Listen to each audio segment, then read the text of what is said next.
pergunta, você começou falando sobre os tipos de sentença. Então, nos explica aí como que é essas sentenças, quais as sentenças que a gente tem aí na Justiça do Trabalho. Nesses casos, onde o empregado vai buscar o reconhecimento do vínculo, pode haver duas situações, né? Pode haver a situação que quando você chega lá, o empregador diz, eu reconheço, ele realmente trabalhou e tenta fazer um acordo, né? Um acordo que muitas vezes é viável, né? A vara do trabalho, a justiça do trabalho, ela preza muito pelo acordo, porque encerra o processo, fica definitivo.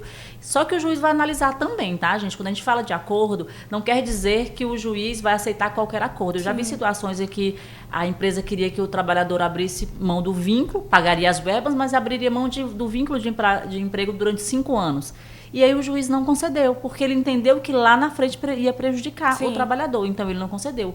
Mas quando é um período menor, às vezes o juiz deixa que as partes resolvam de fato se vai ter o reconhecimento do vínculo ou não. Então seria uma sentença para homologar o acordo. As partes comparecem ao juiz do trabalho, né? E aí lá eles conseguem entrar num acordo e fecha o acordo, o juiz homologa.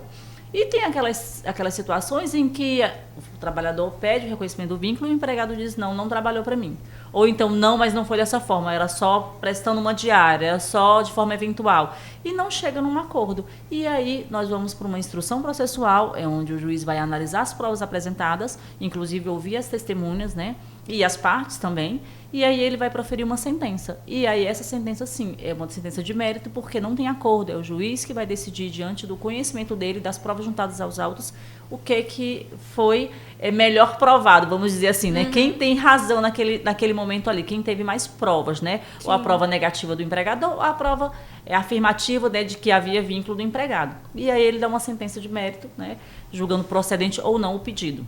Sim, mesmo nesses acordos, então, pode haver o reconhecimento, né? Sim, o acordo ele pode ser de duas formas, né? Ou de várias formas. O acordo, às vezes, muito fica a critério, né? Reconhecer parte do vínculo, não reconhecer, assinar a carteira de forma retroativa ou não assinar a carteira. É muito a critério do que as partes querem naquele momento e o juiz homologa o acordo. No caso, então, o acordo muitas vezes não é avaliado as provas, né? Não é avaliado as provas. Não é, na verdade, tá? Na maioria das vezes o acordo ele é no início do processo. Quando começa o juiz, a primeira palavra do juiz é tem proposta de acordo e ali ele vai avaliar e deixa as partes negociar se vai ter acordo ou não. E aí, sendo viável, não sendo algo, o juiz costuma homologar, só quando é algo que é muito prejudicial e que ele às vezes entende que o empregado não está entendendo o prejuízo que ele pode ter e aí ele deixa de homologar.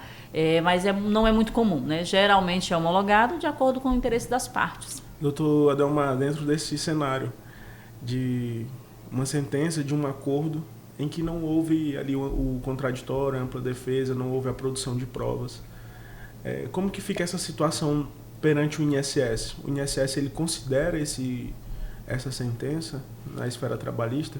Perfeito. Tem muitas das vezes, né, no próprio processo trabalhista, ali um processo em si geralmente ele gera ali um estresse. E a pessoa, muitas vezes ela está processando alguém que ela passou muito tempo ali trabalhando e que gera aquele estresse na audiência trabalhista. Sim. E ela quer acabar muitas vezes aquele processo logo, rápido, né, doutora Samanta? Não quero acabar logo com isso agora. E é um barato que pode sair caro, é um fácil que pode complicar na hora da aposentadoria. Por que eu digo isso?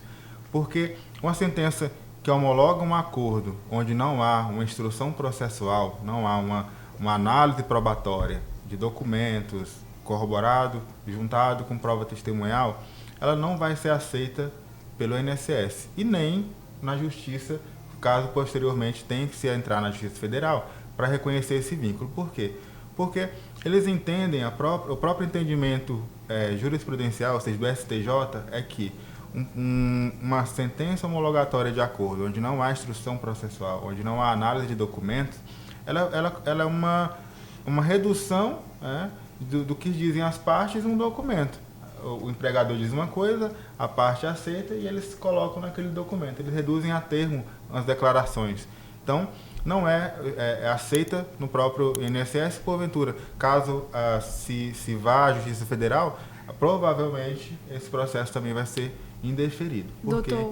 Justamente por conta disso, essa ausência dessas provas. Então, pelo que entendi, se aqui na Justiça do Trabalho houve um acordo com reconhecimento de vínculo, mesmo assim, não vai ser benéfico para o empregado ali no INSS. Se aquela sentença for baseada apenas no acordo, nas falas ali na audiência, não tiver um conjunto probatório produzido ali, dificilmente ela vai ser aceita.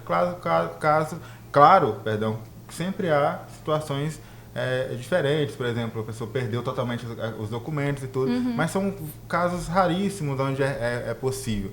Mas na prática mesmo, no juntar dos documentos, na análise daquilo que a gente tem feito nos processos, geralmente não tem sido aceito. Por quê? Porque há uma ausência.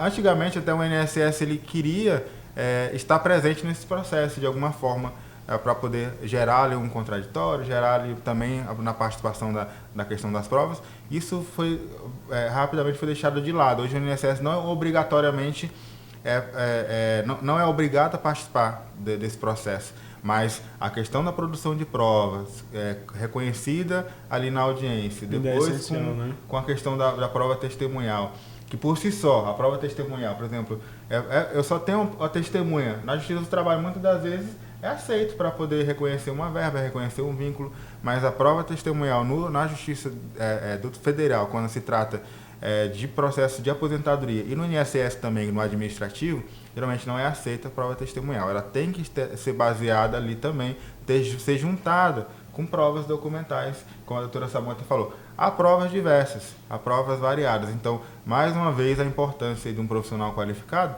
para que no momento da audiência ele entenda a necessidade, mesmo que seja feito um acordo posterior, mas ali inicialmente ele bata o pé para que se produza as provas necessárias para o reconhecimento do vínculo. E nessa hora a gente vê que realmente ter um profissional qualificado faz a diferença, né? Sim. Porque hoje nós estamos aqui com o advogado previdenciarista e a gente advogados trabalhistas. E a gente às vezes deixa passar, né? Quando você olha só o momento para o teu cliente, sem olhar o além, né? O que vai ter de prejuízo para ele lá na frente, né? Sim. E um advogado qualificado, ele consegue fazer todo um estudo sobre isso e não deixar que o seu cliente, mesmo que lá no futuro ele não seja teu cliente mais, mas não seja prejudicado por um erro cometido agora, né? Isso. E o que é interessante é porque esse posicionamento do INSS é muito baseado na questão da fraude. Porque simplesmente os indivíduos eles podem celebrar um acordo para a futura aposentadoria. Sim. Poderia, né? E aí eles celebram um acordo, não faz o pagamento, né? O empregador não paga o empregado, mas ali a intenção não era de fato o vínculo de emprego, e sim a aposentadoria. Muitas das vezes, sem o trabalhador ter trabalhado um dia sequer nessa empresa, aí a pessoa, porque é amiga, porque é conhecida, ela busca, pega, vamos fazer aqui um reconhecimento lá na sentença. Já aconteceu muito isso. E aí, claro que a lei, a jurisprudência, os próprios órgãos vêm agindo nessa situação para que isso não aconteça e também não gere ônus, não gere prejuízo aos cofres, né?